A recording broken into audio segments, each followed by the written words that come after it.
morning. Hello. Good morning. I actually feel I've had a really bad night with Margot last night. So have I. I've had, right, sorry, I'm just taking it back to my flight home because I know that we spoke, the last time we chatted, I was still in Dubai, but I'm home now, obviously. But I've had since the flight home, which was... Oh, you said. Right, I'm not just wasn't good. exaggerating because you know I'm not an exaggerator, but no, because I'm not. I always play things down. I like to be positive. Just like everything that could have kind of happened, and looking back now, is actually quite traumatic. Yeah, it's taken you a few days to get over it. Honestly, it has, and it's just Edward is such like. He's so different to Paul and Rosie. Honestly, they're such great. Do you know what really makes me laugh? Yeah, like Edward is almost like your Nelly, like my Nelly. Sorry, Edward is like Edward kind of like, not saying that he's challenging you or anything. No, he's hard work. I'm not going to lie. But that like I had that with Nelly and Arthur, and I feel like with Rosie and Paul, they were so placid, weren't they? Really easy babies, really. And actually, now your Edward is my Nelly. I've actually got a rascal on my hands, honestly, and that boy does not give up. And he's a Taurus, and he just strong-willed, ball in the china shop. He's everything that a Taurus is, and he's not even one yet. So, but also, let's give him a little bit of credit. Like, that age is probably the hardest age you can fly with. Like, they just want to walk. They just want to move about. They don't understand being confined to a little tiny seat. Like, no, exactly. All those things I took into account. So I genuinely felt really sorry for him. But basically, at the end of the flight, I thought I was going to break down into tears. I actually welled up when I got off the flight, but I held it back because it was like sense of relief getting off the flight. Yeah, like, I can't tell. I bet. So basically, we got on the flight. Obviously, Paul and Rose are absolutely fine. They just get stuck straight in with their little colouring packs they give them, or iPads. Paul's got his little figurines out. Rosie's got her pencils and pens. Like, fine, perfect. And I did prepare myself for it because I did know that it was going to be a challenging flight, not as challenging as I thought it was going to be. Anyway, so we was already stuck on the ground for an hour and a half before we took off. So that instantly makes the flight from 7 hours to 8.5. So that's horrible. Yeah, awful. So he was kind of like okay because it was the first hour. He was just sort of settling in, and like there was a bit going on, and he was able to walk about and stuff. And then he fell asleep before we took off, which was, I was like, perfect. So actually, he fell asleep on me because we didn't have bassinet seat again. Oh, no. Yeah. Anyway, so he fell asleep on me. So that was for about an hour. Lovely, perfect. We're in the air now, and. Actually, Paul and Rosie, so it all started like the tension, between Paul and I, because I'd bought Paul and Rosie a chocolate muffin before we got on the flight, and obviously that's probably the worst thing to give children on a flight. No, it was just the crumbs were everywhere. It was a big chocolate muffin. And also, I can imagine Big Paul being one of those people that likes all his space around his chair to be tidy. And of course he does. Sorry. Just quickly, Paul should take a leaf out of Greg's book. Greg always manages somehow to book himself his own seat on a separate part of the flight. Well, he did come and out. He's always like, oh no, but there was none together. There was no 3 together, or there was no 4 together. And he always manages to get on his own. Right, well, so going out, Paul was on his own. So coming home, he had like the chaos of like everything going on. Yeah. Anyway, so the crumbs were everywhere. And actually, I forgot this. So little Paul, all of a sudden, so we're sitting on the ground for an hour and a half. All of a sudden, belts on, we're going to take off in a minute. Little Paul goes, I need to go to the toilet. And we're like, we've just sat here for an hour and a half, and now you need to go to the toilet. So all the lights have come on and the ladies are walking up and down, and we was like, oh, sorry, can our son go to the toilet? He really needs to go to the toilet quickly. They said, no, sorry, we're taking off. So then we sat for another 20 minutes without taking off, but everyone was belted up and everything was ready to go. So you can imagine now, little Paul's crying. So now we feel terrible. Like he's a child as well. Yeah. You can't really tell a child to hold a toilet. So we didn't know what else to do. I went to get up once. She's told me to sit down. So I was like, oh. Anyway, all we had with us is like those big drinking water bottles. I was like, he's going to have to wee into a bottle. I was like, he's a 7-year-old. You can't let him sit there and wet himself. Like, that's terrible. And how bad is that for him? Like, that would be really like... traumatic. Yeah, like, he's 7. He's cool. He's very independent. He's not going to sit there and wet his pants. Anyway, so that was a whole drama. So we basically got him to wee into a bottle. We had all the blankets over him. I felt so sorry for him though, because he's a little boy. He's already told us that he needs to go to the toilet. They've said no, we're going to take off. So we was thinking, right, 10 minutes, hold it for 10. But he ended up having to hold it for 20. Anyway, went into what that was just a minor part of the flight, but I just wanted to get it out because I felt so sorry for him. Anyway, so now Paul's got like a big water bottle of wee, holding it with all this tissue around it so it doesn't go anywhere. But actually, it was quite a neat aim. Like, he didn't get it anywhere. So thank God it was just in this big water bottle. I was looking at it like, oh gosh. Anyways, we took off, and then they come round straight away with the drinks trolleys, don't they? And I was like, as she was coming towards me, I was going, it's okay, thank you. Because I've got Edward asleep on me. So I was thinking, no, I need to keep him asleep for a couple of hours. It'd be great. Give me a double vodka. Yeah. No, I didn't want to say anything at this point. I was like, it's okay like that.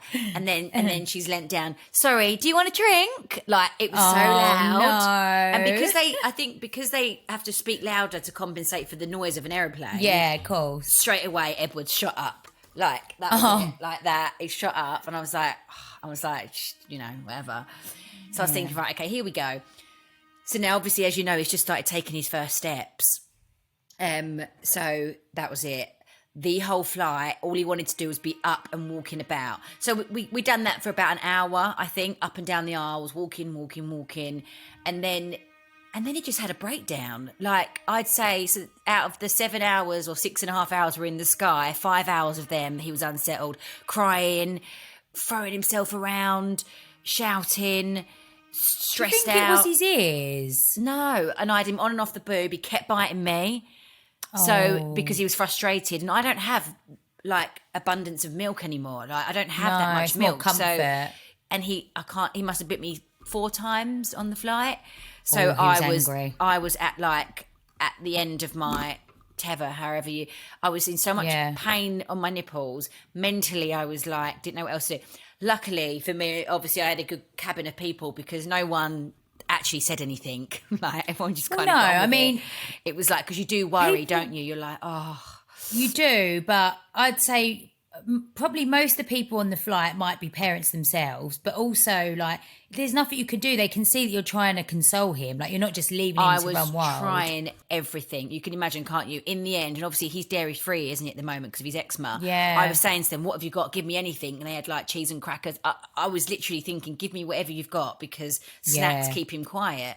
And the thing is, I was stupid enough, because I've got on the flight with a few bits, a banana and a few other little bits that I'd got at the airport, but it wasn't enough. Like, it wasn't. No. And on the kids' meal, it was mac and cheese, this chicken curry thing, and it was all sorts of stuff that he couldn't have ate. But I was like, whatever he wants, just to have at this point. And then I was in the toilet. In the end, I resorted to locking myself in the toilet with him because it was going so, like, mad that I was like, it's the only thing. So I was playing. I had the tissue, the taps on and off. We were soaked, but it was just keeping him. That gave me like half an hour entertained, and I'd done that twice and then actually, like, every time I was passing him to Paul, so I was like, right, I got 4 hours in. I was like, I've done 4 hours now. You can do the next 4 hours. But it didn't happen. He did not want to go to Paul. He only wanted me. He was going even more crazy when I gave him to Paul. But anyway, it was just one of them flights that it was just. It did. Oh, actually, there was this point where luckily there was these 2 ladies up the little toilet space bit doing a bit of yoga. I was like, perfect. Got myself up there with Edward because it was something for him to watch, like something different for him to do. Like, so I got up there and they was all like, oh, hello, Edward. And then Rosie got involved. She was doing all the yoga. You know what she's like. So now Rosie and these 2 ladies are doing all these, like, stretching and yogas. Like, I think they was just getting their bodies moving or whatever. So that gave me a little bit of time. And there's the stairs that go up to first class, and Edward just, all he wanted to do was climb them stairs.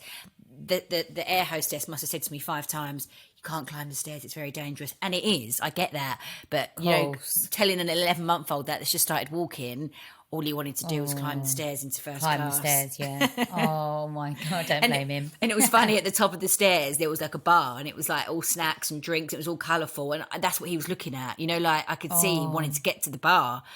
But yeah, it was just, and when we got off the flight, I managed to have one coffee when he'd calmed down a little bit. And it was disgusting. You know what it's like. I was like, so I needed some energy, but it didn't really work. And then I managed to get him back to sleep, obviously, right before you land. And then he kicked off again as we got off. And this woman turned to me and she went to me, "You've had a really tough time, haven't you?" And I promise you, I thought I was going to burst into tears. I held it together. Horrible. But it was I true. know. I know. Everyone could see. Felt sorry for you. Yeah, they did. And how I kept it together, I don't know. But then when you get off the flight, I felt so sorry for him because I was like, "You're just a baby. Like, we've tried everything." He doesn't understand. That's the thing. It's so hard, isn't it? Because you could feel yourself getting frustrated, but it's not their fault. They don't understand, and that's it. He hasn't asked to be on this aeroplane, you know. He hasn't asked to be confined to a space. But you know, for me, it's the first time I've ever experienced that because I never had that with Paul and Rosie, and I'd done longer distance travelling with them two from newborns up to their age now, and never really had that. Nothing ever stands out. I've had many bad experiences on flights with him. No, I don't mean bad experience, but similar to what you're saying, like stressful. Yeah. Stressful experiences where you literally just feel like your head's going to explode. Like you just don't know what to do. You don't. And then actually these were a lifesaver in the toilets. Do you know those like little paper cups you can pull out? Like on them Emirates flights, they have those paper cups. So I've got loads of them, and that was so we got all them on the floor. Basically, me and Edward sat on the floor the whole time. Like I had to keep getting up because obviously the trolleys and stuff. But it was the only thing, he didn't want to be in the seat. So we had all these paper cups. We had the eggs that got darted all around the flight. Do you know, like the little Tommy egg and things? Also, that was a daytime flight, wasn't it? So it meant that obviously he was like full of beans. Absolutely. And going out, we had the night flight, and actually it worked quite well. We stirred a couple times, but he did sleep most of the flight. Yeah, so it's easier for you. So it was all, but you know, it's just me being honest. It was actually, it was a tough one. Anyway, it was funny because when we got off the aeroplane and we was walking to like collect luggage and passport control and stuff, he was so happy. He was all like, just smiling, giggling, all like, you know, he was buzzing. He was like, he forgot all about it. Honestly. Whereas I bet you was like, like traumatized. No, it was funny because when we got, the guy was picking us up, obviously we got a taxi back home. So he was waiting for us. And then I said to Paul, go to Marks. I went, I need to eat. I was like, get everything. Do you know, like when you just sort of like, you eat through it, and I went, I want a prawn sandwich. You know, they've got the Marxes there. Yeah. I had a prawn sandwich, a chocolate bar, a fizzy drink, a packet of crisps. I binged in the cab on the way home because I hadn't had anything to eat. And I just was always do that after a flight. We always go M&S and then we sit in the back of the cab and eat loads of random food. Then I got home, I had a cup of tea and got into bed, but Edward's been pretty much exhausted since we've got home. So we got home Sunday. Today is Wednesday, isn't it? He's been out of sorts. It's been quite tough. So getting back to you saying having a bad night's sleep with Margot, since we've been home, it's been a bit of a get me to Paris. Yeah, woohoo! Oh my God, Paris. Yeah, so go on, tell me about your night with Margot, and then we'll go on to Paris. No, just one of those nights that she's really teething, bless her, and she goes down really well. Like I put her down about 7:30, 8, and then she slept through. Usually she sleeps through till about 1:30, which is amazing. But she's like waking up a bit earlier now, kind of maybe about 12. But then from like 12 till 5, it's like she's not settling. You know, like I just feel like I was awake all night. You know, like I'd never went into a real like sleep cycle, if you like. I was just literally putting the dummy in, feeding her a little bit. Then I had her in the bed with me, and I said to Greg, when we get back from Paris, so we basically finish filming next week. Wow, we've got a 6-week break. Quick. Really quick. Well, quick not for you, maybe. Not for you. For me, from when you started to now, it's like gone. It has gone pretty quick, to be honest. But we've got a 6-week break between this series and next. And I said to Greg, I really want to concentrate on. Listen, you say try and get them through the night, but at the end of the day, they will do it when they're ready. Like I see on Instagram some people with babies much younger than Margot, they're already sleeping through the night, and I'm like, oh God, I've never had one of those babies. Why are we not those parents? I don't know. Why? Both of us as well, and all 6 kids. Not one of them decides to want to sleep early on. Deep down, I think we're too soft because I think maybe we're just too soft and we can't follow through or can't listen to the crying, because I know that I'm a bit like that, but still, I gave it a good try of Edward. I've gone backwards now. Like, I really went through it with the sleep routine, and obviously I had Rosie's sleep coach helping, and we've really got there, and now it's just bad again. It's so difficult. It really, and also, like, I just keep saying to Greg, when I finally start sleeping, I was like, my life's going to be so different. I'm going to feel like a new woman. Oh, actually, did I tell you that Paul's had him quite a lot in the night on holiday? Oh, no. Oh, I was thinking about that because of Paris. No, so not even because of Paris. I said to Paul, like, I basically was like, I need your help in the night. I was like, I can't really do this anymore. He's not really feeding. There's not much milk. He's late, crawling all over me. He wants the milk. It's not there. It's like, it's just all madness that goes on. I said, you're going to have him for me. So on holiday, I would say for at least 10 of the nights, he had Edward. Yeah. Like, he was sleeping with Edward in a separate room overnight. And he was stirring with Paul, but nothing like with me. What he does with you. And he had a bottle of water next to the bed and was just giving him a bit of water when he was like maybe thirsty. And nothing like what he does to me. So Paul's like, look, I'm really happy just to take him now in the night for you, because I know that that's amazing. And you think like he's going to be 1 next month. I've done it all this time. It's so hard. And now, like I said, and I've been Googling it again. Paul and Rosie never bit me when breastfeeding. Edward bites me all the time, and it's so painful. And I Googled it last night, saying like, why is my baby biting me? And there was all these different reasons. One could be that the milk supply, basically when you come on your periods, your milk supply drops anyway. This is what I've been reading. So, and I've had 2 periods now, and I can feel it. Like, I know that my milk supply is not gone, but like it's dropped because I can feel. And he eats so much, and it is very much a comfort thing. But then I think, how do then parents breastfeed their kids till they're like 2, 3, 4? Like, why is he biting me? He's honestly, he's a little rascal. Why? Why is he biting me?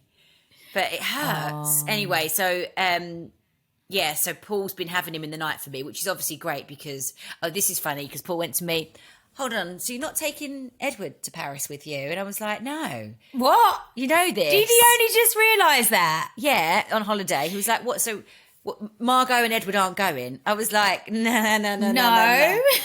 I was like, we booked this at Christmas. You knew full well. And he basically thinks that I didn't tell him that Edward wasn't coming. And I was like... Well, it's funny because Greg actually did say to me, is Edward going to Paris with you then? Because obviously Greg knows that you breastfeed and you can't leave him and stuff, or haven't left him yet. And I was like, no.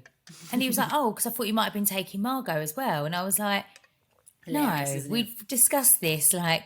X amount of times. And obviously last time we went to Paris, we had Rosie with us, didn't we? But actually, like, I was working it out the other day, me and Mum. The last time you and Mum done something together was 3.5 years ago for my 30th. We went to New York. Yeah, you're right. And we did do the one stay in London for Mum's birthday, but I was really pregnant. Do you remember? It was just one night. One night. That's my last girls' trip was New York, with just us 3.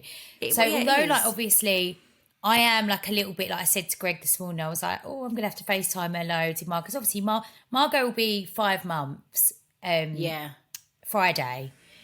So I was like, it is gonna be hard, obviously, but on the flip side of that, like I am so excited. I'm really excited. And obviously I've not left Edward even over one night yet. So for me, it's obviously a big thing. But also I really need it. Like that holiday, you know, the way that he doesn't really sleep, the biting recently. It's like, it's going to be a really nice break. And I think we need it. Like I need a recharge. Like, and I'll come back a better person. Yeah. You know what I mean? Will you? Yeah. But I just... Yes, and also on that note, so he got over that hiccup, and then he said, well, it's okay, it's only for one night. And I was like, no, it's for 2 nights. Because when we... But actually, I worked it out, and we haven't even got 48 hours in Paris. Like, we don't get there till like maybe 3 o'clock tomorrow, and then we leave. And then we leave at in the 1 morning. o'clock Saturday. Yeah. So I'm sure they'll cope. There's Paul. Look. See, we're not even in Paris for 48 hours. You are. He said, here we are. He's not, he's 36, tell him, he's 36. He said, work the maths out. But he said it's 36. How can that be possible?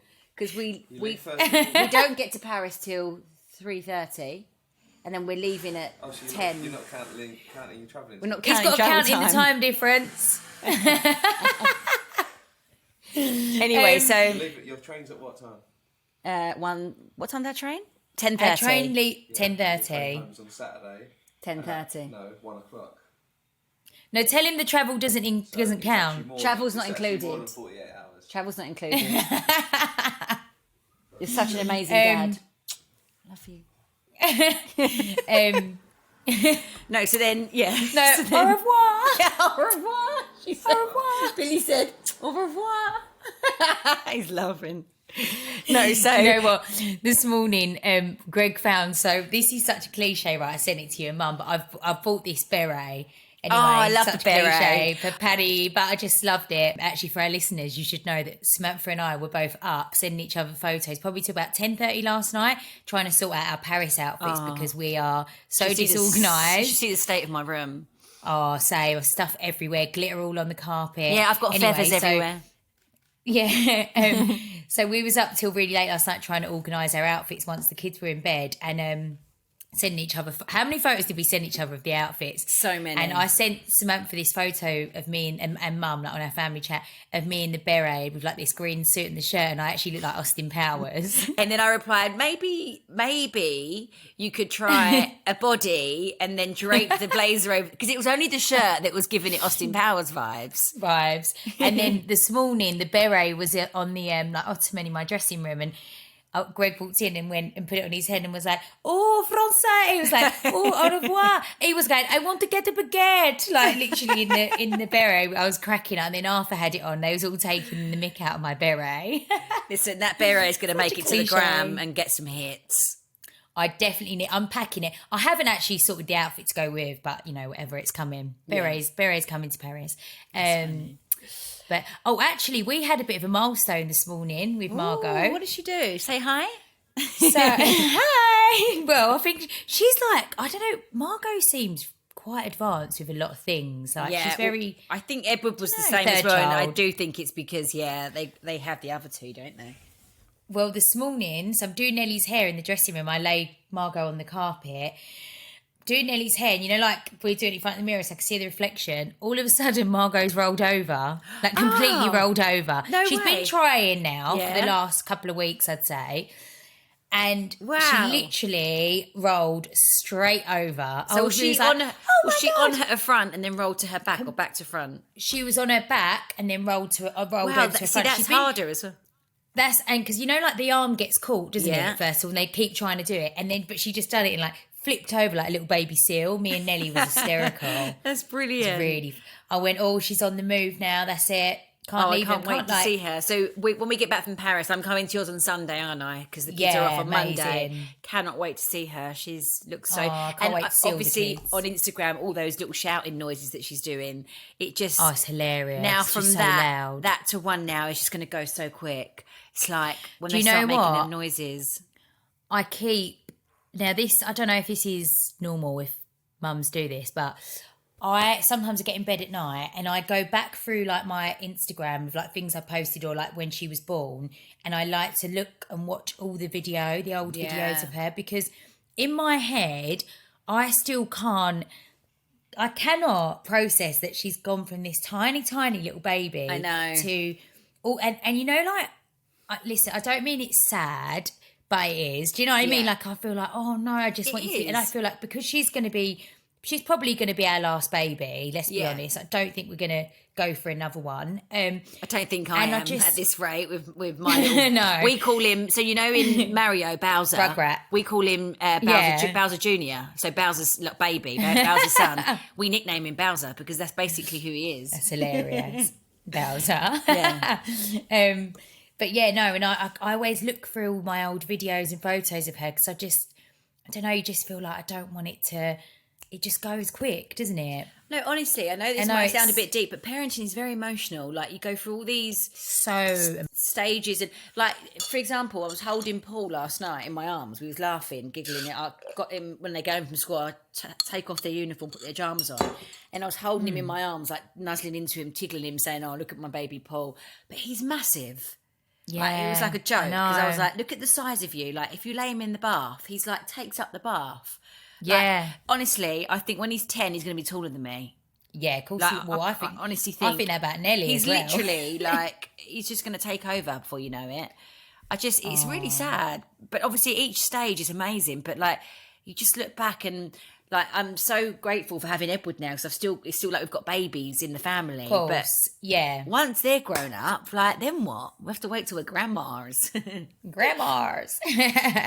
But no, I'm really excited for Paris, and we've got our itinerary, haven't we? So we will share that after, I think. Samantha sent over a itinerary just for all our listeners to know, and it actually looks like a full-blown like wedding invitation, and it's all on like a nice like printed invite. It's got all of everything we're doing and what times. I love it, like, because that's actually so useful to know. Well, it's quite nice to refer to, but it's quite loose. Like, if we need to change anything or cancel, then that's fine. Like, but we probably can't rebook stuff at this point because obviously so busy. It's so busy. It's like London, you know.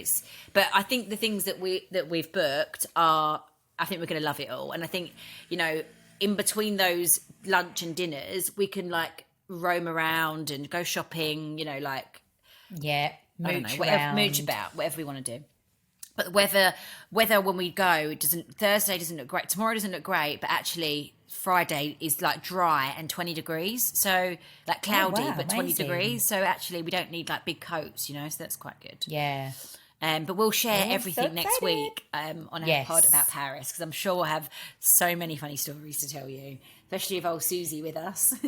Sue, Billie and Sam in Paris. Yes.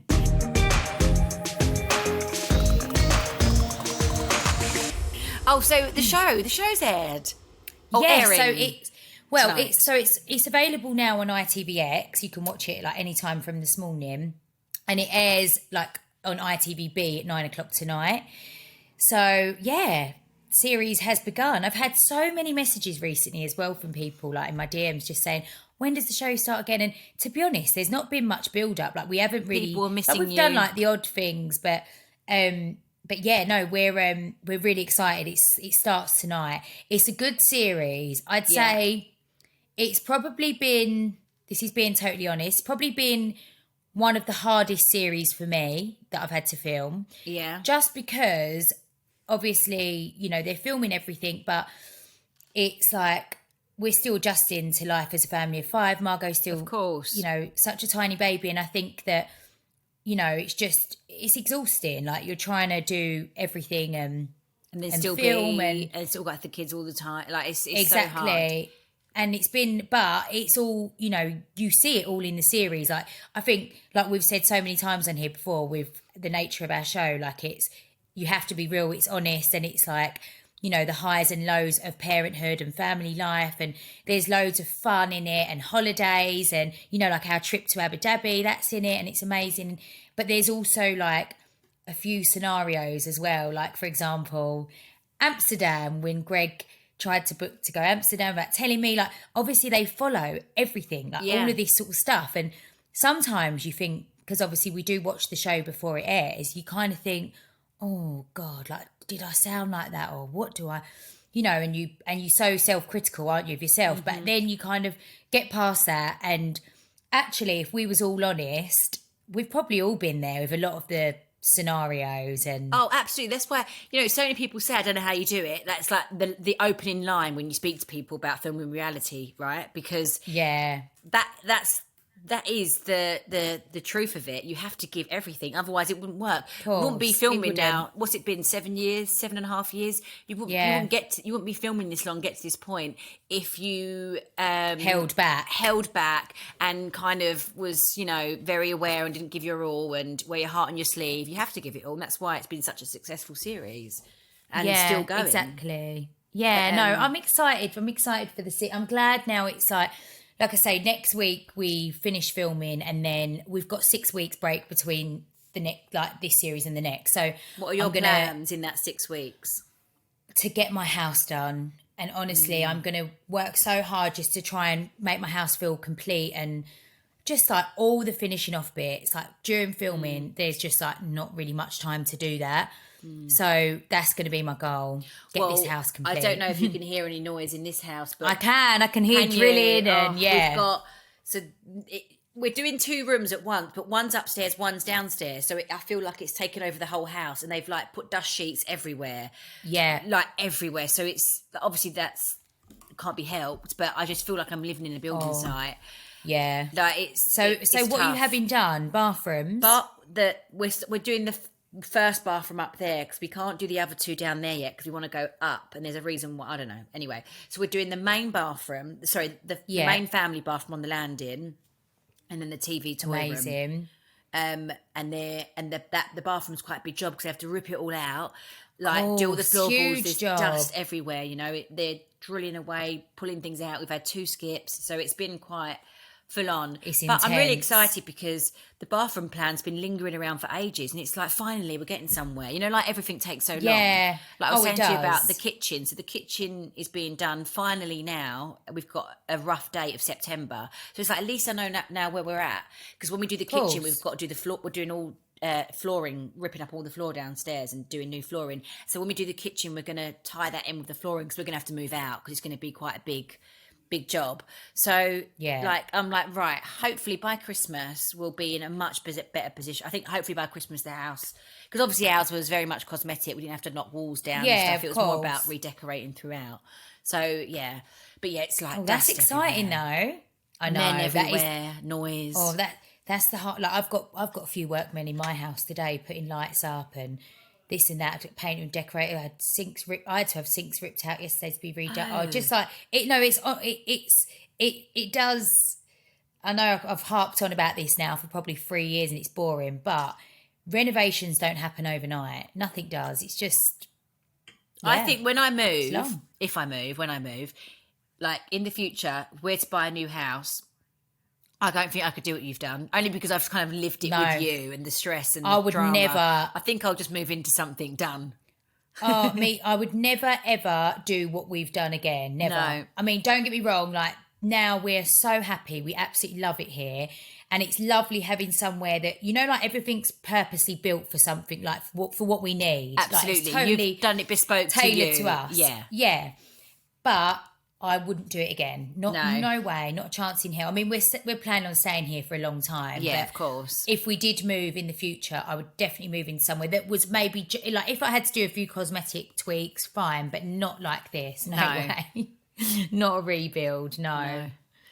Oh, right. Okay. So should we go on to what have we got on today? Let's have a look at the brief that dilemmas. Lovely Christina has sent us. Right. Dilemmas. Okay. You go first. Go for it. So I have to focus because I need an eye test. My eyes are really bad. Oh, really? Maybe. Yeah, I need to get my eyes tested. My partner has started commenting on my looks. I work from home, so often I don't do my makeup anymore unless I need to. My partner of nearly 2 years has started asking, aren't you going to put some makeup on? Oh, I don't like that. Oh my God, Paul's the opposite. Yeah, actually, so is Greg. I don't know if I'm being oversensitive, but the more it happens, the more it's eating away at me. I've moved away from my family to be with him, and things like this really make me apprehensive. What should I do? Right, well, that's not nice because, you know what, like, I feel like a man, your partner, the person that's supposed to love you, should love you any way how you look. Even if it's like, you know, you're ill in bed or you're, I don't know, whatever it might be, you should... Like Paul, for example, just likes me with it. He likes me with makeup, like when we're dressed up and we go out. Yeah. But if I say to him, "How do you like me the most?" It'll be at home, no makeup, like just you, natural. Like, and I think that's like he shouldn't be commenting on you not wearing makeup. You've just explained that you're working from home. Why should you get dolled up? Like, if you don't feel like you want to, then that's fine. Like, but also like I couldn't imagine if Greg said that to me, like, "Oh, why aren't you wearing makeup today?" I would equally feel so offended. Like, but I think it like triggers more things. Do you know what I mean? Yeah. Because you kind of, I don't know. I know it's so silly, isn't it? Like just makeup. Like what is makeup? Like let's be honest. Like okay, yeah, we all love it and we love to wear it sometimes, and sometimes we don't. But it's like and I say this all the time. Like, and I don't think anyone should say anything about someone's appearance unless it's something positive and nice. Yeah. Just don't like you just don't do it. And that to me is making like a suggestion that, she's maybe like not making an effort or or he thinks that she doesn't look nice without it. like, if anything, he should be saying, "Oh, you look lovely today," about makeup. Just that comment. Like, or fair enough if she's got makeup on and like sometimes Greg will go, "Oh, your makeup looks nice." Like sometimes like where it's like of course. maybe more done. Or you look nice today. But then without it, he wouldn't say, "Oh, why aren't you wearing it?" No. It's not very nice. It's not very nice at all. I don't know. What should she do though? She's asking for some advice. So well, they're quite deep in, like they live together. She's moved away from her family. They're, that's the tough one really, because it seems quite minor, but if he's doing it all the time and it's making her feel apprehensive, then I guess it's a conversation to be had. Like, sorry, what's wrong with my face without makeup? Like, can you explain the issue? Just be completely honest. Yeah, like what's the problem? Because, you're making me feel, what's the word? Like... apprehensive. Well, she said apprehensive, but what's the word? Like when you feel conscious, like you're making me feel conscious that I need to get up and put a whole slap of makeup on. Like, is my face not nice without makeup? That's really bad. But anyway, I hope you sort it out and make sure you definitely have the conversation, because it's not nice. Okay, so next one. I've been married for 12 years, and from day one, his mother has hated me for taking the love of her life away, and she's made my life hell. She doesn't talk to any of her extended family because she's a nightmare, but now my kids, 9 and 11, are coming home saying they don't like it when she says mean things about me. Do I phone her and call her out, say my kids don't like her being rude about me? My husband will never stick up for me, and he's afraid to get on her bad side, or should I just let it go? That's really nasty. Absolutely do not let it go. And also the husband, come on. Grow some balls, Like, support your grow wife. some That's your balls, family. yeah. Your wife and your children is your family. Yes, that's your mum, but that's now your extended family. Your family is your children and your partner. That's your I would family. absolutely call her out, and I wouldn't let my children go round there if I knew she was bad-mouthing me. Absolutely. I would just say to my husband... I'd say, right, they're not going round there anymore. That's it. Yeah, they're not so going would round. That's so unacceptable. Like, no one should be disrespectful about, like let's say your mum, like, to your children. But even like, if she had an as the issue with her mum. mother-in-law, like, it happens to millions and millions of people. It's just life. But... that's overcrossing the line when she's now being nasty and mean and saying bad things about the mum. That's their mum. Like, that's But also, awful. like, I really not don't acceptable. get this thing with mother-in-laws, and I know it's probably quite common, when mother-in-laws are like, "Oh, the love of my life," or like my son and my it's son. called something. I just it's don't called get it. it's called fly the nest syndrome. 1 second. But it's like, if anything, like I know we've obviously got sons. I think to myself, like, oh, when they're like with a nice like lady, happily married, or with a partner, like we'd be happy, right? I'd be thinking, like, I'm so happy that they're happy. I just don't get it. It's called empty nest syndrome. Refers to the sadness. Empty nest or emptiness? Empty nest syndrome. It's a thing. I swear. I can't believe there's an actual thing. Right, so it's like grief. So that basically is when parents go through grief for the closest they shared while living together, and it's when the kids like move on with their like husband and wife. It's a thing. I get like when your kids move out, right? I understand that must be so like as a mum, like we haven't experienced that yet. Like, I mean, I know I think mum had a bit of that with you, but definitely not with me. Sadness, and it's a sadness or emotional turmoil that parents grapple with the wake of their children growing up. But I think that's different. I kind of get that sometimes. Maybe like I say, I think when you moved out, I think it's probably a bit sad. But when I think happens Mum is, jumped for joy. I think see ya. I think what happens is that they become depressed. So I think it starts with... But not like if you're... But I think it's a different thing, though, when, you know, like when mums and sons, you know, that old saying, mums and sons, like, I feel like, come on, I know. let them be. As long as they're happy. And also, getting back to the dilemma, gone off track a little bit. Absolutely, you need to call her. Yeah. Tell her completely straight. Yeah. And also say to your husband, the children aren't going round there. No, this is because not... I know that they're... And it's upsetting them. Why would you want to put those thoughts in, like, your grandchildren's heads? It's just so mean. So mean. Like, that's just crossing the line for me. I think it's unacceptable. Completely. You're an adult, you're a mum. Agreed. They're your children, you need to protect them. You need to stand up to her. And also you need to say to your husband, like, you know, we're a team. What's going on here? This is terrible. You know, it's... Anyway. Okay. So... Ask us anything. If you swap places with your partner for the day, what would you take advantage of? Do you know what? I'm not even joking. I think about this all the time, right? I actually really want to say to Greg, 1 week, can we actually just swap? Like, can you do everything that I do in 1 week and I'll do everything that you do in 1 week? Because I think sometimes Greg just doesn't get it. So I've already thought about this loads of times. That's hilarious. I know exactly what I would do. I would just get up, get myself ready, drop the kids to school, and then just go to work. Like, just leave, and for like 3 or 4, like, Greg obviously goes, and I know that sounds because he's not doing anything wrong. That's nothing wrong at all. Like, that's, you know, so he should. Like, it's great. But, you know, like, just the going to work, leaving the house, not having to worry about anything, like picking kids up, dinners, what's going on that night, clubs, whatever, and then just come home at 5:30, 6 and have like dinner's being cooked for me. Oh, everything's sorted, lovely. And also I think to myself, if I went and sat in an office 3 days a week, obviously, like, I know he's working and stuff as well, but I'd be so proactive, or I'd be so like getting so much done. Oh, I'd be so that would be mine. As you can tell, I thought about it. But you know what, as well, because we're obviously got babies, so life was getting really easy with the other 4 because they're in school, they've got clubs, they have like social life. But like, actually, we've kind of, you know, gone back a few steps, and actually, you can't really get much done. Like, obviously, Edward's at home with us every day, nothing. And Paul, you know, he does help out. He's very hands-on and it's great. But he can just say, right, I'm popping out. And he'll literally go, bye, kiss, leave the door, shut the door. Yeah. I could never do that.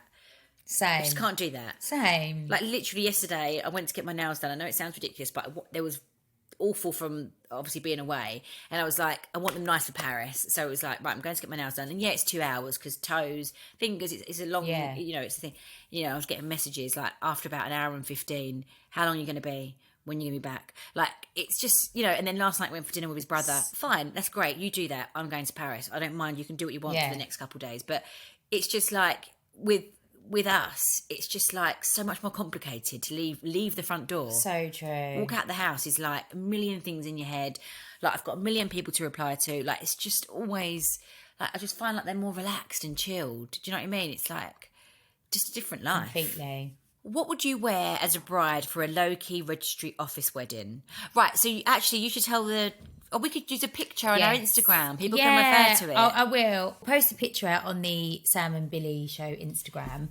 So it was very like fitted, tailored, off-white, midi length, long sleeve, quite 50s style, all little buttons down the back. It was lovely. Actually, our friend Russell Blackburn, my Blackburn Bridal, he made it for me. And then I also had like it was like a little kind of fascinator, wasn't it? And the to little side tiny with like bit net. of lace there, the net, it was gorgeous. It was really lovely. Very simple, really simple. But I actually think sometimes simple is the best when it comes to bride. And it's classic. Your photos will never date. Like, your pictures will never date. I always think that vibe's lovely for a registry office. Like, fitted, like pencil kind of. Yeah. Quite like... like, how do you say? It's almost like smart, but it's not obviously a big wedding dress, because I just think there's something class about a registry office and you being low key but still beautiful. Yeah. But yeah, actually go to our Instagram, because Billie's reference was perfect, I think, for a registry office. Perfect. Right, okay, so that's all we have time for today, guys. Make sure that you subscribe to our YouTube channel, and also you can listen to us ad-free on Amazon. Billie, I'll see you tomorrow morning. Paris. Yeah, Here we go. see you for Paris. And next week, guys, we'll fill you in on all of our stories in Paris. Au revoir. Au revoir.